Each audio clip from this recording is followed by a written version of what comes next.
উদ্যোগে যে বিকাশ talk show উপস্থিত হয়েছি।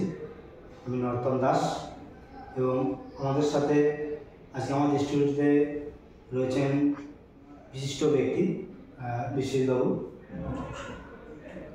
তো ওনার সম্বন্ধে উনি একজন সাংবাদিক, একাধারে উনি একজন শিক্ষক।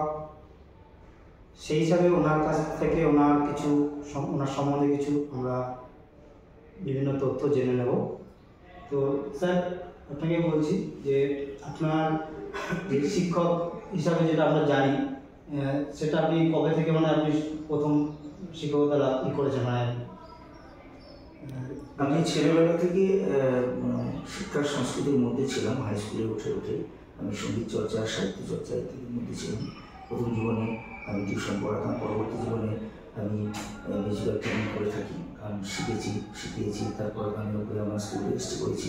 তারপর ধাপে ধাপে শিক্ষক, প্রধান শিক্ষক, এবং আমি বঙ্গীয় সঙ্গীত কলাকেন্দ্রের অ্যাফিলিয়েটেড রবীন্দ্র ভারতী, সেখানে আমি এক্সামিনার।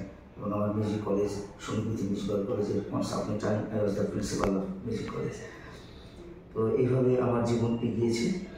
আর আপনাদের পজিটিভ বার্তা যে কথা বলছেন, নামটি ভালো, পজিটিভ, দ্যাট মিনস ধনাত্মক, অর্থাৎ ভালো কিছু সকলেরই করা উচিত। শিক্ষার পাশাপাশি সাংস্কৃতিক চর্চা করা উচিত, মানুষের ভালো কিছু ভাবনা রাখা উচিত। আমরা ভালোর দিকটা অনেকেই ভাবি না, শুধু শিক্ষায় পর্যবসিত হলে হবে না, শিক্ষার পাশাপাশি সংস্কৃতি চর্চা প্রয়োজন। আমাদের মানবিক দিকগুলো তাতে প্রস্ফুটিত হয়, গড়ে ওঠে, এবং সামাজিক দৃষ্টিভঙ্গি রাখা উচিত। বাবা মার কাছ থেকে শিক্ষা পাওয়া উচিত যে আমাদের সমাজ কী, সংসার কী, দেশকাল কী, তবেই সুন্দর দেশকাল, জাতি, ভবিষ্যৎ গড়ে উঠবে। প্রত্যেকটা মানুষেরই শিক্ষার পাশাপাশি ব্যবহারিক শিক্ষার জন্য অন্য কিছু শেখা প্রয়োজন। সামাজিক শিক্ষা অবশ্যই প্রয়োজন। কে কার সাথে কীভাবে ব্যবহার করবে, এর জন্য পুঁথিগত বা প্রথাগত শিক্ষার খুব বেশি প্রয়োজন হয় না। হলে ভালো, না হলেও চলে। সামাজিক শিক্ষার বিশেষ প্রয়োজন আছে। আপনারা যে ভাবনা নিয়ে এগোচ্ছেন সেটা খুব ভালো। এবং সংবাদ মাধ্যম সম্পর্কে মানুষের ধারণা অনেকেই সুস্পষ্ট নয়। সংবাদ মাধ্যম মানে যে একটা কিছু অজেনা আমরা উত্তরটা, দক্ষিণে, পূর্বেরটা, পশ্চিমে বিভিন্ন দিকে স্প্রে করে দিই, ছড়িয়ে দিই। তো এই স্প্রেড আউট হওয়ার ফলে মানুষ বিষয় সম্পর্কে জানতে পারে, সেই বিষয় নিয়ে ভাবতে পারে। সেই বিষয় নিয়ে ভাবনা যখন আলোচনা পর্যায়ে চলে আসে, তখন মানুষের মন নাড়াচাড়া হয়। পলিটিক্যাল ব্যানারে সেটা গ্রো করে, অফিসিয়ালি সেটা মুভ করে।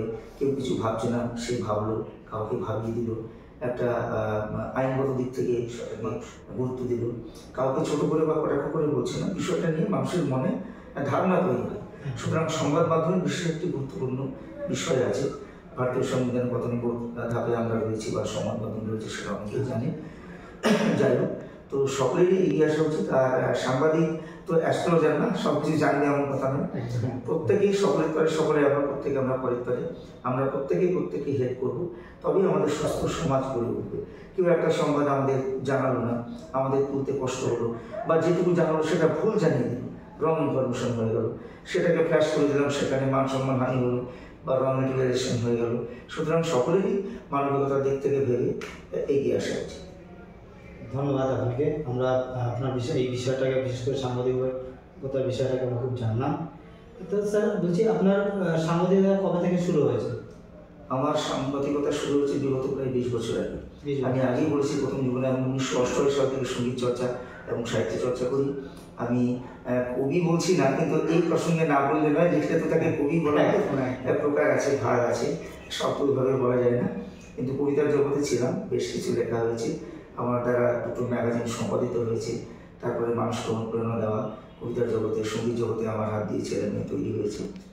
যাক, আজকে আমরা বিশেষ সাংবাদিকতা এবং শিক্ষক জীবনের কিছু কথা আমরা জানলাম।